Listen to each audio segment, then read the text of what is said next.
Good afternoon. Hello, how are you? I'm good. How you doing? I'm good. Montina? Montina. Beautiful name. Thank you. Thank you very much. Randomly, I've always wondered I won't say with American names, is there a meaning behind it? Does your name come from somewhere or is it? So apparently my mom read a magazine article and the lady who wrote it, her name was Montina. And I've looked it up and it means mountainous.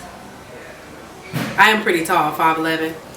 Oh, so I thought you were wearing heels, but... No. Okay. I'm a flat foot. I'm an Amazon. No, I am. But, so that's where it comes from. And I looked it up. I think there's like 1,000 people in the world who have that name. Maybe more now, but when I looked it up, it's not very common. I think more now because obviously you're a known Montina. Yeah, so. yeah. Let's hope so. Let's hope some people name their babies after me. Can we talk about your albums, Closer? Closer. First and foremost, tell us about when you actually first started putting the album together. Okay. And we'll talk about also some of the tracks, but you tell us a bit about the process in creating Closer. Wow. So when I first started recording Closer, it took a year. And I wanted to tell a story about a relationship that didn't quite work out and you moving into a relationship that should be good for you, but because you've been in this tumultuous relationship, you don't quite know how to love the person that you're with who's really good for you.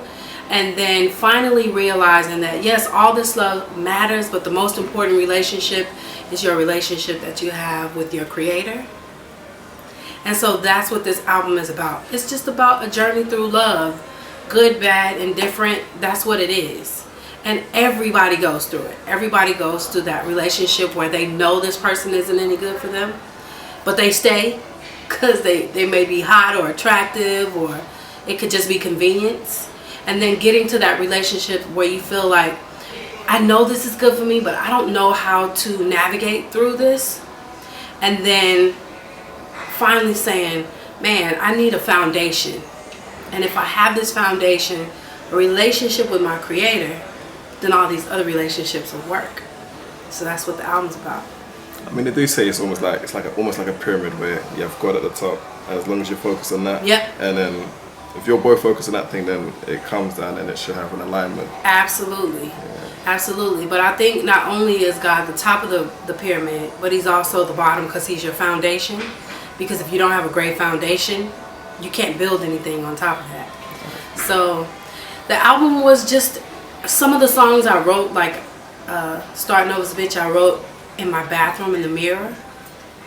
I literally sat in the mirror and I was in a place where I felt like previously I knew I had to start over, and I channeled those feelings and put it, on paper. Closer is about me wanting to get closer to my husband. And then Saved Me is about, God saving me. And Love Rush is about that first love that I just knew I was going to be with for the rest of my life. But I knew from the moment that I met that person that it wasn't right. And so, it's just, I wrote these lyrics, some in the studio, some at home, some in the bathroom, some in the car. I mean, everywhere I felt inspired, I just wrote. So it's definitely autobiographical. Absolutely. And when you're creating that type of album, is it therapeutic then, when you're for the world to hear? That's an understatement. It was, some of the songs were things that I had never said out loud. And so I was able to voice how I felt. Sometimes I can bottle things up, which is not good, but sometimes I do that. And so if I'm in a relationship, just because I feel this way doesn't necessarily mean I voice it sometimes. And so this was an opportunity for people to hear not just my voice, but my voice. And so, very therapeutic. When close friends listen to the album, did you get phone calls afterwards like, I didn't know that, like when was this happening? Or... Well, people I don't think initially knew that this album is my personal journey. Really? Yeah, but people were calling me like, I can't believe that you wrote this about me, or it's other people's story as well. Because I think a lot of us, our lives run parallel, you know? And so what I'm saying may be the exact same thing that you're feeling. Like, for instance, starting over as a bitch. There was a young lady who bought the record, and she said, I just got out of a really bad relationship, and I felt like I needed to move. So she got out of a relationship, she relocated, and she was like, everything you said was what I was going through. Starting over as a bitch. And it doesn't matter where you are in life, at some point or another, you have to start over. And so I inspired her. And I've been getting that a lot from the record. Just a lot. And it makes me feel good. I think when I listen to it, sometimes you hear, you know, people who are seen as BVs, and I don't like that word backing vocalist. It's still vocalist, it's more supporting. But you was able to construct a record, an album, you know, the arrangement, you know, and that's what actually surprised me pleasantly. You know, producers, who was producing on the album? So Eddie Ferguson is one producer, and then a gentleman named Ian. There's only 2 producers and then myself. So the 3 of us put this project together. I wrote each and every song, and there's some co-writers, but they didn't really write much because these were my words. Like if I was lost for a word or two and there was a writer in, they'd say, oh, try this, and then yes, let's try that. So as myself, I did all the writing, the vocal producing, the vocal arrangements, helped with some of the production because I don't play, but I could tell Eddie, this is where I want to go. Yeah. And Eddie and I have such a really great chemistry. I'm just thinking back when we were in the studio, and sometimes I never even had to tell him what I needed. He would just give me what I needed. And then I think what really brought the album to life, believe it or not, was the mixing and mastering portion of it. So it was mixed by Nino Villanueva, I want to pronounce his name right, and then Chris Atkins did the mastering. And once that happened, it was just like a whole new album. Just, it's such a beautiful body of work, and I'm so proud of myself. If it sold 1 copy, 1,000,000 copies, 10 copies, I've done my job. That whole part of mastering and mixing, like, real musicians know that there's a difference when something hasn't been, because you're like, no, listen to this, what headphones have you got? No, you need to get the right headphones to fully enjoy it. But where did you get your musical ear from? Wow, my family. Okay. On both sides of my family, I grew up in a musical household, and they literally sang at breakfast, lunch, dinner. You know what I mean? Like before we would have breakfast, they would do morning devotion, and I would go spend the night at a friend's house, which was rare, but I would go spend the night at a friend's house and they wouldn't sing or have morning devotion. So y'all don't sing before you eat breakfast? So that is embedded in my DNA. Music, being creative. On my dad's side of the family, each and every one of his siblings played an instrument and sang. I actually have an aunt, her name is Zella Jackson Price, who is a really big gospel artist, you know, in our hometown where they're from, and it's nothing I can do about it. It's just who I am. You just spoke about your dad, and you know, doing about some of the research, you spoken publicly about the story from like when you were 12, seeing him drive away and drug addiction. What kind of, for that moment, what kind of geared up to that moment there of him just leaving? My dad apparently had a drug addiction all of my life, before that time. So my dad just, I felt like, needed to get high, and at that moment was just, let me get whatever I can to get the money to get what I need. And the day he drove off and left me standing outside, I don't think it was I didn't love my daughter. I think it was I have an addiction and I have to feed that first.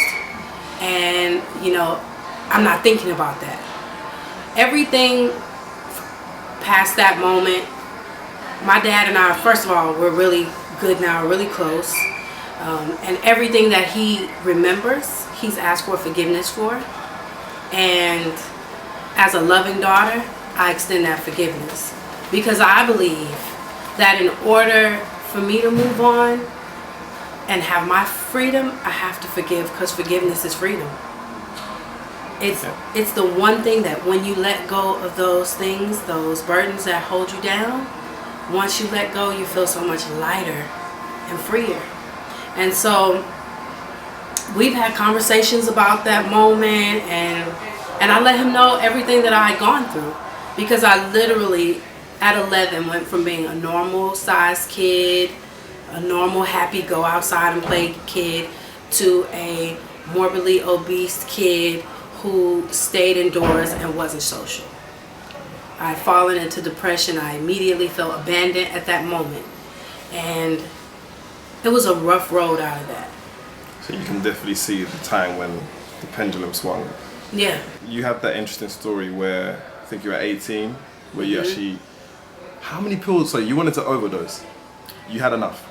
I had enough. I had enough of living. I had enough of just fighting through the sadness. And I just decided that day, and it was a process. I'd actually stayed in my house, not eating or drinking or bathing or anything for like a month. Were you by yourself or? I had my own apartment. I was by myself. At that age? At that age. But that's, I don't want to say that's normal, but you know, I had my own apartment. I was in, you guys call it university, we call it college. Yeah. I was in college, but I stopped going to school. I stopped going to work. And because I lived alone, my mom just assumed, okay, my baby, she's doing her day-to-day stuff. And I was dating someone who was older, and there was infidelity and just the issues with my dad, and all that just kind of piled up, and I just snapped. And so I literally went in the bathroom, dumped out every bottle of pills that I had, whether it was a vitamin, an aspirin, a Tylenol, a penicillin, whatever it was. Whatever I had, dumped it, took a glass, took the pills, did that, drank, did that, until they were gone. How many pills do you reckon there was about? It was over 400 pills. It was quite a bit, and I was intent on leaving here. And I laid on the sofa, and my phone rang. And I said, hello? And my friend said, he said, hello? I said, why? You called me. She said, no, you called me. So her phone rang on the other end. And she called 911. I was sent to the hospital. When they were wheeling me back, my mom said they called Code Blue. Because at this point, I don't know, past this is what my mother's telling me. They called Code Blue, and they came out and told her that I wasn't going to make it, that she should make plans. They were working on me to bring me back. And I remember waking up and pulling a tube out of my mouth because they were pumping charcoal into my stomach. That's how they get the poison out. You know, people do it in cleanses now, like they drink, and I can't because I just have the memory of that. But it's something about that whole entire incident that's just made me so much stronger. And I realized the value of my life. Because I think back, had I died that day, I wouldn't be sitting here talking to you. I wouldn't be on the world's largest stage singing with the world's largest artists. And I wouldn't be able to express myself in my way with my art. And I wouldn't have my husband or my children. You know, I have a purpose here. on this earth to be able to tell my story and to help that young woman or that young man who feels like they've had enough. And to let them know that even though it's storming, even though the rain is falling, sheets of rain are falling, that after that storm, the rainbow's gonna come, and then after that rainbow, the sun's gonna shine. Things just get better. That's and obviously spiritually that must, visibly show you where God is in your life. Absolutely. Absolutely. There's no one on this green earth that can tell me God's not real. Right. And that lets me know that ultimately I don't think I'm in complete control of my life. He gives us the ability to make choices, but he's still in full control. And so my faith is very strong. I'm a Christian. I enjoy being a Christian. I love being Christian. But if you're not Christian and you're Muslim and your faith is strong, and that's what you lean on that. Yep. Because you can't move without a spiritual foundation. You can't.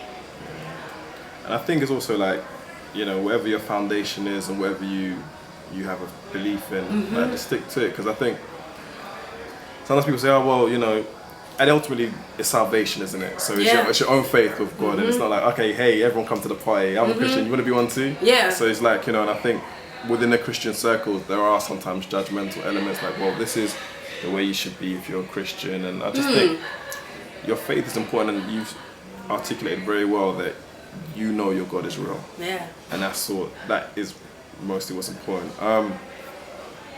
So briefly after that moment, you wake up, you pull the tube out of your mouth.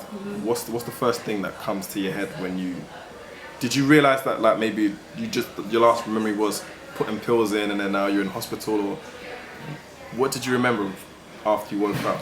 After I pulled that tube out, why am I not dead? Wow. So you still felt like you wanted to... Oh my God. Depression is so... Let's talk about this, because I think depression, especially with creatives, happens a lot. And yes. So we can go in on that whole depression. When you're creative, I believe that you have... Because in order for you to be creative, there's an open channel and things have to funnel in. And I think with the creative energy comes all sorts of energies. Negative energy, positive energy. We tend to take on a lot more than most others because we're like sponges, constantly soaking so that we can pour out the creation. Right. And so I felt like I'm still here. Now I gotta fight. Yeah. I'm tired. I don't want to fight. I want to rest. And after that, I was actually put into they call them mental hospitals, or places where you go just to monitor to get help. And so my mom actually took me there. And once I got there, I realized that I was just sad because there I saw real crazy people. But when I finished there was a doctor, and there was a panel of doctors. They sat at a table, and the head guy was a Jewish guy. I knew he was. He said, "You just need to go to church, and you just need to pray. Nothing's wrong with you." And I was like, ding. You know how that bell goes off? Man, maybe I should try that. Because when I was younger, I went to church and it felt great. And, and then when we moved from where I was born to Texas, we sort of got disconnected from that spiritual. And I started going to church again. I started going to St. John's, downtown in Houston, Texas. And I've just been in ever since. It's a beautiful story. It's a testimony for real. It is. Which will empower a lot of people. So we're in London today. We're in London. Today's Monday. So on Sunday, on Saturday, you were at Wembley. Yes. What were you doing at Wembley? For those who don't know. First of all, my mind was being blown. I was at Wembley with Beyonce, and we were doing the Formation World Tour, and it was just breathtaking. When you think that you're in a room and 80,000 people are watching you, it's surreal. It really is. And it's an honor to be part of her history, because that's history. That's 2 sold-out shows, 80,000 people per show. I mean, that's just unreal. It's one of those things where I look back at my life growing up in the hood and all the struggles, and to know full circle, you know, I come back around and I'm here in London. The little girl that they said wouldn't do anything. They said at school? I mean, I've had some really close people who just thought that both my sister and I weren't gonna amount to much because of who our father was. And my mother's an incredible human being, very smart, very loving, very giving, you know, and put up with a lot with my dad. But we were looked at like, and to know that both myself and my sister are successful, it's just, it fills me up, you know, because I know that it's only God, you know, only God. It's important hearing that, because, you know, as you just said, you found your purpose. There was a point when you wanted your life not to continue, and here we are today. And obviously, you are part of Beyonce's history. Like, you worked with her for a number of years. Tell me, what was like the first moment you guys actually met? What was the circumstance? How did that? Wow. Well, actually, I first met B when I was singing background for Kelly Rowland. Oh, really? Yeah, I sang for Kelly first, who is a walking angel, by the way. A most amazing person. Both of the girls are. B's a really kind human being. But I met her, where were we? So a number of years ago, isn't it? Yeah, it's been a while. But it was in 2002 when I met her. Wow. And then I got the call to do the Ladies First tour in 2003. And it's just been a whirlwind. It really has. And she there's never a dull moment with her. You know, I still feel like the first tour. Like, I'm still excited about working with her because she just works so hard. And she's just so dedicated to what she does that it makes you want to work just as hard. She works hard. She works hard. She doesn't need to. Where she's at in her career, she can just sit down. Yeah, but she does. Yeah. When you guys see a show, just know that every day that we've rehearsed, she's gone in before us and left after us. Yeah. And we're working 14 to 16 hour days. That long? No. There's breaks in between. Okay, but it's the day's blocked out for. The day's booked out. And see, because she's creative, sometimes, and it never stops. So she's up. But she's not just up, she's in it. Like she's present in the moment. She's present. Yeah. Very present. And she knows everything. She knows the names of the lights. She is on. And it's just a level of excellence that cannot be compared to any that I've ever experienced. And so what that has done for me as an artist, learning that work ethic, it's made me want to grind even harder and learn about my craft and know where I am and know what mic this is and know what, because you can't work for her and not be inspired to be great. I think that's a great story also, but I think from what I heard of your music, it's a great body of work. It really is. Yeah. And I think it's just when people hear it and they take to it, it won't be in the shadow will just be like, this is just good music.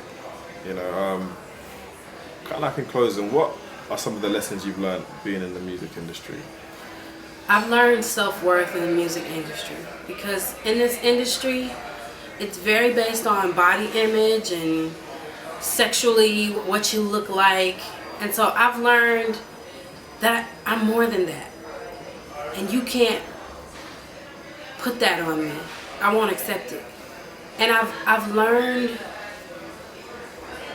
how to just work and appreciate my work and appreciate myself.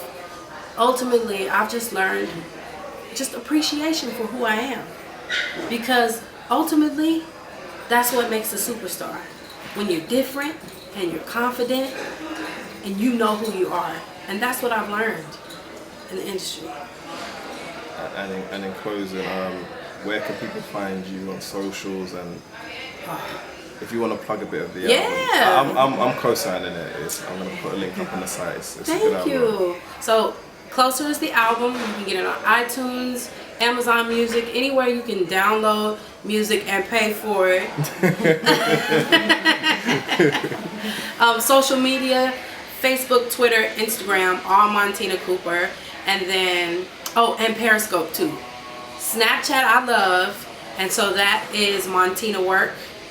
But you can, if you contact me on social media, believe it or not, I contact you back. I think that surprises a lot of fans because they'll ask a question and they'll answer it and they'll screenshot it like, oh my gosh, she answered the question. Yeah, I'm a person and you're talking to me, so I'm going to answer.